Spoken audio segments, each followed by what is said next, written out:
అయ్యప్ప మాలను స్త్రీలు వేసుకోవచ్చా? ఇదొక కాంట్రవర్సీ టాపిక్ కింద మీరు భావన చేయకండి. ఇది తెలుసుకోదగ్గ విషయం. స్త్రీలు అయ్యప్ప మాల వేసుకోకూడదని ఎక్కడా రాసిపెట్టలేదు. ఎందుకంటే తల్లి లేకుండా శిశువు లేడు కదా. అందుకని ఏ మాలధారణైనా స్త్రీలు చేయవచ్చు. కానీ ప్రత్యేకించి అయ్యప్ప మాలకు వస్తే కనుక ఋతుచక్రము ఉన్నటువంటి వారు మాత్రం పనిచేయరు. అంటే 10 లేదా 11 ఏళ్ల లోపు స్త్రీలు లేదా కన్యామణులు లేదా 45-50 దాటిపోయిన తర్వాత ఋతుచక్రం ఆగిపోయినటువంటి స్త్రీలు ఆ యొక్క మాలధారణ చేయవచ్చు.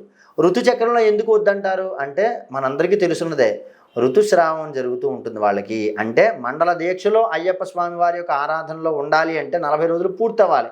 కానీ ఆడవారికి ప్రతి నెల 30 రోజులు దాటిన తర్వాత లేదా 25 రోజులకో, కొంతమందికి 35 రోజులకో ఖచ్చితంగా ఋతుస్రావం జరుగుతూ ఉంటుంది, బహిష్టు అవుతూ ఉంటారు.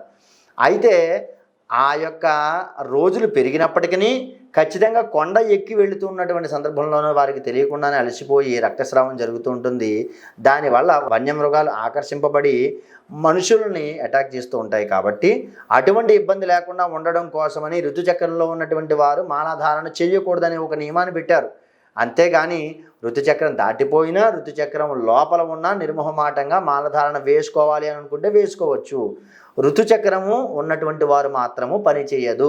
ఆ విషయాన్ని దృష్టిలో పెట్టుకోండి. స్త్రీలు మాలధారణ వేయడంలో ఏ ఇబ్బంది లేదు.